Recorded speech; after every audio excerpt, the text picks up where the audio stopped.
At least ಕಾನೂನು ಒಂದು ರಾಜ್ಯಸಭೆಯಲ್ಲಿ ಟಿಕೆಟ್ ನಿರಾಕರಣೆ ಆಗಿರುವಂತಹ ಹೆಣ್ಮಗಳು ಅಳ್ತಾ ಇದ್ದಾಳೆ. ಯಾವ ಕಾರಣಕ್ಕೆ ನಂದು ತಿರಸ್ಕಾರ ಮಾಡಿದ್ದೀರಿ? ಅದು ಕಾರಣನೇ ಇಲ್ಲ. ಇವತ್ತು ನರೇಂದ್ರ ಮೋದಿ ಅವರು ಎಜುಕೇಶನ್ ಹೈಡ್ ಮಾಡಿದ್ರು. ಆಡಳಿತದಲ್ಲಿ ಚುನಾವಣಾ ಆಯೋಗದ ಮೇಲೆ ಪ್ರಶ್ನೆಗಳು. ಮೇಡಮ್ ಅದೇ ಚುನಾವಣಾ ಆಯೋಗ ಅದೇ ಚುನಾವಣಾ ಆಯೋಗ ನರೇಂದ್ರ ಮೋದಿ ಅವರು ಎಜುಕೇಶನ್ ಹೈಡ್ ಮಾಡಿದ್ರು. ನರೇಂದ್ರ ಮೋದಿ ಅವರು ಮದುವೆ ಆಗಿರೋದು ಹೈಡ್ ಮಾಡಿದ್ರು. ಯಾಕೆ ಅದೆಲ್ಲ ಕಾಣಿಸ್ಲಿಲ್ವಾ? ಇವತ್ತು ಅದು ಯಾವುದೋ ಒಂದು ಏನೋ ಚಿಕ್ಕದೊಂದು ನೋಟಿಸ್ಗೆ ಇವರು ಅವರಿಗೆ ನಿಲ್ದಿಲ್ದಂಗೆ ಮಾಡಿದಾರಲ್ಲ. ಒಂದು ಮಾತನ್ನ ಹೇಳ್ತಿದ್ದೀನಿ, ನೆಹರು ಅವ್ರ ಕಾಲನು ಮತ್ತು ನರೇಂದ್ರ ಮೋದಿ ಅವ್ರ ಕಾಲವನ್ನು ಕಂಪ್ಯಾರಿಸನ್ ತಗೊತಾ ಇದ್ದೀರಿ. ನೆಹರು ಅವ್ರ ಕಾಲದಲ್ಲಿ ಸರಿಸುಮಾರು ಭಾರತದಲ್ಲಿ ಅವತ್ತು 34 ಕೋಟಿ ಜನಸಂಖ್ಯೆ ಇತ್ತು, 17 ಕೋಟಿ ಮತದಾರರಿದ್ದರು ಮೇಡಮ್. ದಯವಿಟ್ಟು ಇವತ್ತು 146 ಕೋಟಿ ಜನಸಂಖ್ಯೆ ಇದೆ, ಹೆಚ್ಚು ಕಡಿಮೆ 146 ಕೋಟಿಲಿ 97 ಕೋಟಿ ಜನಸಂಖ್ಯೆ ಇವತ್ತು ಮತದಾರರಿದ್ದಾರೆ. ಅವತ್ತು 34 ಪಕ್ಷಗಳಿತ್ತು, ಇವತ್ತು 744 ಪಕ್ಷಗಳಿದೆ. ಸ್ಪರ್ಧಾತ್ಮಕವಾದಂತ ಒಂದು ಕಂಪ್ಯಾರಿಸನ್ ಕಾಂಗ್ರೆಸ್ ಅವ್ರು ಮಾಡ್ತಾ ಇಲ್ಲ ಮೇಡಮ್, ಒಂದು ನಿಮಿಷ, ಬಿಜೆಪಿ ಅವರೇ ಮಾಡ್ತಾ ಇರೋದು. ಆ ಒಂದು ಕಂಪ್ಯಾರಿಸನ್ ಮಾಡ್ತಾ ಇರೋದು ಇವರು ಕಾಂಗ್ರೆಸ್ನವರಲ್ಲ, ಕಂಪ್ಯಾರಿಸನ್ ಮಾಡ್ಕೊಳ್ತಾ ಇರೋದು ಬಿಜೆಪಿ ಅವರೇ. ಹಿಂಗಾಗಿ ಕಂಪ್ಯಾರಿಸನ್ ಇಲ್ಲ. ಯಾಕೆ ಅಂತಂದ್ರೆ ನೆಹರು ಅವರ ಕಾಲದಲ್ಲಿ ಹೆಂಗಿ ನಿರಾಶ್ರಿತರ ಶಿಬಿರಗಳು ದೇಶಾದ್ಯಂತ ಹರಡಿಕೊಂಡಿದ್ವು, ಆ ದೇಶದ ಆರ್ಥಿಕತೆ ದುರ್ಬಲವಾಗಿತ್ತು, ಸಾಕ್ಷರತೆ ಪ್ರಮಾಣ ಎಷ್ಟೋ ನೆಲಕಚ್ಚಿತ್ತು, ಸರಾಸರಿ ಜೀವಿತಾವಧಿ ನೋವಿನಷ್ಟು ಕಡಿಮೆ ಆಗಿತ್ತು, ಕೈಗಾರಿಕಾ ಸಾಮರ್ಥ್ಯ ಬಹಳ ಸೀಮಿತವಾಗಿತ್ತು, ಭಾರತ ಅನ್ನುವಂತಹ ದೇಶದ ಕಲ್ಪನೆಯೇ ಅನಿಶ್ಚಿತವಾಗಿತ್ತು. ಆಗಿನ ಸಂದರ್ಭ ಬೇರೆ, ಕಂಪ್ಯಾರಿಸನ್ ಮಾಡೋದು ಬೇಡ. ಸೊ ಹೀಗಾಗಿ ಕಂಪ್ಯಾರಿಸನ್ ಮಾಡ್ತಾ ಇರೋರು ಬಿಜೆಪಿ ಅವರು. ಇಲ್ಲ, ನಾನು ಏನಕ್ಕೆ ಹೇಳ್ತಾ ಇದ್ದೀನಿ ಅಂತಂದ್ರೆ, ಇಂಥ ಒಂದು 774 ಪಕ್ಷಗಳ ಸ್ಪರ್ಧಾತ್ಮಕ ಅಂತ ಈ ಸಂದರ್ಭದಲ್ಲಿ 3 ಬಾರಿ ಒಂದು ಮನುಷ್ಯ ಗೆದ್ದು ಬರಬೇಕು, 3 ಬಾರಿ ಅಧಿಕಾರ ಚುಕ್ಕಾಣ ಹಿಡಿಬೇಕು ಅಂತಂದ್ರೆ ಅಭಿವೃದ್ಧಿ ಕೆಲಸಗಳಾಗಿರ್ಬೇಕು ಅಂತಕ್ಕಂಥದ್ದು ನಂಬರ್ 1.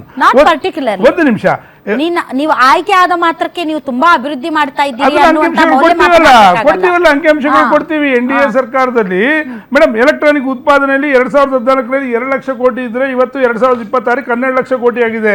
2014ರಲ್ಲಿ ಭಾರತದಲ್ಲಿ ಅಷ್ಟಾಗ್ಲಿಲ್ಲ ಅಂತಂದ್ರೆ ಕೇಳಿ, ಒಂದು ನಿಮಿಷ, 18,000 ಭ್ರಷ್ಟಾಚಾರ ಕಡಿಮೆ ಆಗಿದೆಯಾ? ಅದಕ್ಕೆ ಆರ್ಥಿಕ ಅಸಮಾನತೆ ಕಡಿಮೆ ಆಗಿದೆಯಾ? ನಿರುದ್ಯೋಗ ಕಡಿಮೆ ಆಗಿದೆಯಾ? ಅಂಕಿಅಂಶಗಳು ಬೇಕಾನೆ ನಿಮಗೆ. ನೋಡಿ, ಒಂದು ಮಾತನ್ನು ಹೇಳ್ತಾ ಇದ್ದೀನಿ, ನರೇಂದ್ರ ಮೋದಿ ಅವರು ಸಾಧನೆ ಮಾಡಿಲ್ಲ.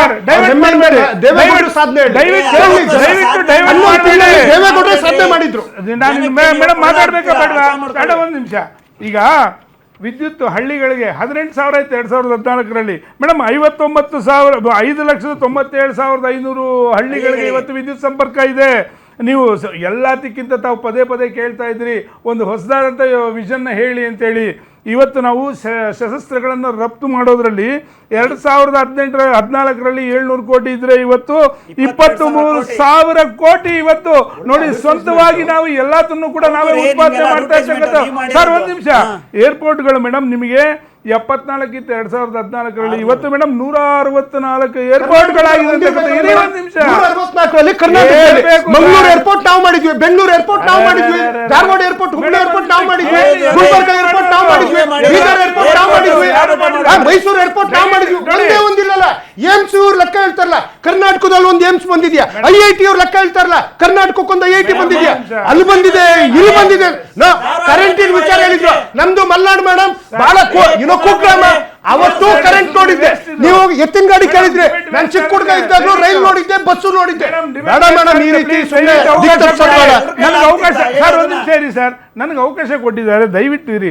ಮೆಟ್ರೋ 2014ರಲ್ಲಿ 250 ಮೆಟ್ರೋಗಳಿತ್ತು, ಇವತ್ತು 1,000 ಮೆಟ್ರೋಗಳಾಗಿದೆ. 2014ರಲ್ಲಿ ನಾವು ಮೆಟ್ರೋ ಅನ್ನೋದು ಹೆಂಗಿರುತ್ತೆ ನೋಡಿರಲಿಲ್ಲ. ಹೌದು ಮೇಡಮ್, ಮೋದಿ ಅವ್ರು ಬಂದ್ಮೇಲೆ ನಾವು ಮೆಟ್ರೋ ನೋಡಿದ್ವಿ.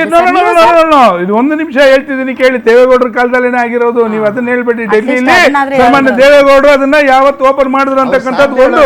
LPG 50 ಇಂದ ಇವತ್ತು 100% ಆಗಿರ್ತಕ್ಕಂಥದ್ದು ಇರ್ಬೋದು. ವಿದ್ಯುತ್ ಉತ್ಪಾದನೆ ಇವತ್ತು ಭಾರತದಲ್ಲಿ ವಿಶ್ವದಲ್ಲಿ ಅತಿ 250 ರೂಪಾಯಿ ಗ್ಯಾಸ್, ಇವತ್ತು 1,200 ರೂಪಾಯಿ ಕಮರ್ಷಿಯಲ್, 900 ರೂಪಾಯಿ, 2,200 ರೂಪಾಯಿ ಪೆಟ್ರೋಲ್ 65, ಇವತ್ತು 125 ರೂಪಾಯಿ, ಡೀಸೆಲ್ 55, ಇವತ್ತು 110 ರೂಪಾಯಿ. ಸೀಮೆಣ್ಣೆ ತಗೊಳ್ಳಿ. ವೆರಿ ಮಚ್ ತಾವೆಲ್ಲರೂ ಇಷ್ಟೊತ್ತು ಕಾರ್ಯಕ್ರಮದಲ್ಲಿ ಭಾಗವಹಿಸಿದ್ರು. ಮುಗೀತು ಸರ್, ಮುಗೀತು. ಆಲ್ ರೈಟ್, ಮುಗೀತು. ಈಗ ನಾನು ಹೇಳೋದಿಷ್ಟೇ, ನೆಹರು ಅವರನ್ನು ಮತ್ತು ಮೋದಿ ಅವರನ್ನು, ಅವರ ನಾಯಕತ್ವವನ್ನು ಸ್ಪರ್ಧೆಯಾಗಿ ನೋಡೋದು ಅತಿ ದೊಡ್ಡ ತಪ್ಪು. ಆಗಿದ್ದ ಪರಿಸ್ಥಿತಿಗಳು ಈಗಿದ್ದ ಪರಿಸ್ಥಿತಿಗಳು ಬೇರೆ. ಯಾಕೆ ಅಂತಂದರೆ, ಈಗ ನೀವು ಒಂದು ಹೊಸ ಅಧ್ಯಾಯ ಬರೀತಾ ಇದ್ದೀರಿ ಅಂತ ಅನ್ನೋದಾದರೆ ಇತಿಹಾಸ ನೆನಪಿಟ್ಟುಕೊಳ್ಳುವ ಅಧ್ಯಾಯ ಬರೀಬೇಕು. ನೀವು ಅತಿ ಹೆಚ್ಚು ದೀರ್ಘಕಾಲದವರೆಗೆ ಪ್ರಧಾನಿಯಾಗಿದ್ರಿ ಅನ್ನೋದೊಂದೇ ಸಾಧನೆ ಅಲ್ಲ, ನೀವು ಹೇಗೆ ಆ ಒಂದು ಮತದಾರರ ತೀರ್ಪನ್ನು ಗೌರವಿಸಿ ಅಧಿಕಾರದಲ್ಲಿದ್ದು ಸಾಧನೆ ಮಾಡಿದ್ದೀರಿ, ಯಾವ ಚಾಲೆಂಜಸ್ಸನ್ನು ಸ್ವೀಕರಿಸಿದ್ರಿ, ನೀವೇನು ಮಾತಾಡಿದ್ದೀರಿ, ಅದು ನಡೆದಿದೆಯಾ, ಅದು ನಡೆಯುವ ಹಾಗೆ ಮಾಡಿದ್ದೀರಿ. ಅವ್ರು ಪದೇ ಪದೇ ಟೈಮ್ ಕೇಳ್ತಾರಪ್ಪ ನರೇಂದ್ರ ಮೋದಿ ಅವರು, ಒಂದಿಷ್ಟು ದಿನ ಟೈಮ್ ಕೊಟ್ಬಿಡಿ, ಒಂದಿಷ್ಟು ವರ್ಷ ಟೈಮ್ ಕೊಟ್ಬಿಡಿ, ಒಂದಿಷ್ಟು ದಿನ. ಈಗ ಅವ್ರು ಆಲ್ರೆಡಿ 2047ರವರೆಗೆ ಆ್ಯಂಟಿಸಿಪೇಟ್ರಿ ಬೇಲ್ ಹಾಕೊಂಡು ಕೂತಿದ್ದಾರೆ. 2047ರವರೆಗೆ ವಿಕಸಿತ ಭಾರತ್ ಹಾಂ, ಸೂಪರ್ ಪವರ್. ಸೊ 2047ಕ್ಕೆ ನಾವೆಲ್ಲ ಇರ್ತೀವೋ ಇಲ್ಲೋ ನಮಗೆ ಗೊತ್ತಿಲ್ಲ, ಇದ್ದವರಾದರೂ ನೋಡಲಿ.